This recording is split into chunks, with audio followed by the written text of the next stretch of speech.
Hi brother, అందరికీ నమస్తే. Please wait brother, ఒక నిమిషం పూర్తిగా వినండి బ్రదర్. ఒక తండ్రికి కొడుకు అంటే విపరీతమైన ప్రేమ. ఆ కొడుకు బాగా చదువుకోవాలి, మంచి ఉద్యోగం చేయాలి అని ఆ తండ్రి కోరిక.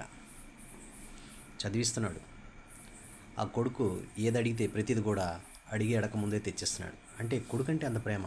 ఎందుకంటే కొడుకు నాలాగా ఇబ్బంది పడకూడదు, నాలాగా చదువు లేకుండా ఉండకూడదు, బాగా చదువుకోవాలి, బాగా బ్రతకాలి, మంచి ఉద్యోగం చేయాలి అన్న ఆలోచన ఆ తండ్రిది. పాపం కొడుకు 8th క్లాస్ చదువుతున్నాడు. ఆ కొడుకు మెల్లగా సెల్ ఫోన్లో గేమ్కి అలవాటైపోయాడు. పూర్తిగా గేమ్కి అలవాటైపోయాడు. తండ్రి చూశాడు, నాన్న తప్పురా, గేమ్ జోలికి వెళ్ళొద్దు, నువ్వు బాగా చదువుకోవాలి నాన్న అని ఆ తండ్రి నచ్చ చెప్పాడు. సరే వింటాడు కదా అనుకున్నాడు. అంటే ప్రతిరోజు తండ్రి తన పనికి తను వెళ్ళిపోతూ ఉన్నాడు. ఒకరోజు చూసేటప్పటికి మళ్ళీ గేమ్ ఆడుతున్నాడు. వచ్చాడు, బాగా కోప్పడ్డాడు, సెల్ ఫోన్ లాక్కున్నాడు. ఎమ్మటనే కూర్చున్న పిల్లవాడు సర్రమని పైకి లేచి తండ్రితో ఎదురు తిరిగి దెబ్బలాడేంత పరిస్థితికి వచ్చింది. చెప్పాడు, తప్పు నాన్న అని. ఏం చేస్తాడు, మెల్లగా ఎంత నచ్చ చెప్పాడు, ఆయన ఏం వినట్లేదు. ఎందుకంటే వాడి మైండ్ అంతా గేమ్కి అలవాటైపోయింది, అట్రాక్ట్ అయిపోయాడు. చదువు పూర్తిగా మానేశాడు. ఎన్నిసార్లు చెప్తాడు తండ్రి తన పనికి తను పోవాలి కదా, పోతున్నాడు. వీడి ఇంట్లో కూర్చొని గేమ్ ఆడుకోవటమే. అరే చదువుకోరా నాన్న అని వినట్లేదు. తల్లి మందలు ఇస్తుంది, తల్లి మీద ఎదురు తిరుగుతున్నాడు. ఏం లాభం లేదు. భోజనం పెట్టట్లేదు. ఇంటి నుంచి దూరంగా వెళ్ళిపోతున్నాడు. ఎక్కడైతే వైఫై వస్తుందో అక్కడ కూర్చుంటున్నాడు. రాత్రి 10 దాకా ఆడుకుంటూ ఉంటున్నాడు. వచ్చి నిద్రపోతాడు. ఇంకా తండ్రి చెప్పడం వదిలేశాడు. ఎందుకంటే తండ్రి మీదకి ఫైర్ అవుతున్నాడు కదా. చెప్పి అయిపోయింది. తండ్రి బాగా ఆలోచనలు పడ్డాడు. ఎందుకు ఇట్లా తయారాడని. మనోవ్యాధికి గురయ్యాడు. అనారోగ్యం పాలైపోయాడు. పూర్తిగా వీక్ అయిపోయాడు. డాక్టరే అదే చెప్పాడు, ఎక్కువగా ఆలోచించగాకండి, మీరు పూర్తిగా దెబ్బతింటాడు. 50-60 వేల రూపాయలు ఖర్చు అయిపోయాయి. అయినా ఆ తండ్రి మైండ్లో అదే ఉంది.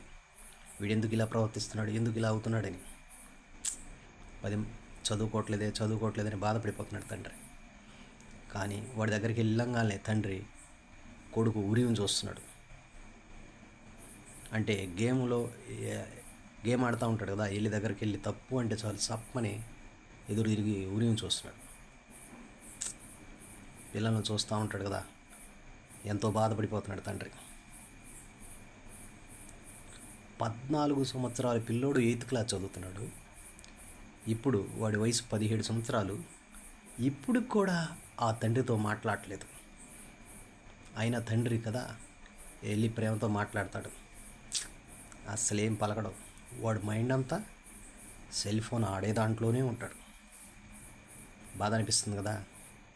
దయచేసి మీ పిల్లలు కూడా సెల్ ఫోన్ టచ్లో ఉంటే దయచేసి వాళ్ళని సెల్ ఫోన్ నుంచి దూరంగా గేమ్ నుంచి మరిపించాలంటే మీరు మీ పిల్లవాడు స్కూల్ నుంచి వచ్చాక మీరు పని కట్టుకొని ప్రతిరోజు గుడికి తీసుకెళ్ళండి. చర్చికి వెళ్ళే వాళ్ళైతే చర్చికి తీసుకెళ్ళండి. దర్గాలకి మసీదుకి వెళ్ళే వాళ్ళకి మీ పిల్లల్ని తీసుకెళ్ళిపోండి. మళ్ళీ అది కూడా లేకపోతే ఏదైనా పార్కుకు తీసుకెళ్ళండి. బయట ఫ్రెండ్స్తో కలిసేటప్పుడు మీ పిల్లోడిని తీసుకెళ్ళి అలా తిరిగి రండి. కానీ ఇలా మీ పనిలో మీరుంటే వాళ్ళు సెల్ ఫోన్ గేమ్లో మాత్రం పూర్తిగా అట్రాక్ట్ అయిపోతారు. ప్లీజ్ బ్రదర్, ఇలాంటి పిల్లవాళ్ళు ఏదన్నా ఉంటే తల్లిదండ్రులు గమనించండి. ఈ తండ్రి పడే బాధ చూశారుగా. ఈ కథలో ఈ తండ్రి ఎంత బాధపడుతున్నాడో. ఆ పిల్లవాడు మాట్లాడకుండా ఇలాంటి పరిస్థితి ఎవరికి రాకుండా ఉండాలంటే కొంచెం జాగ్రత్తగా ఉంటే చాలా మంచిది.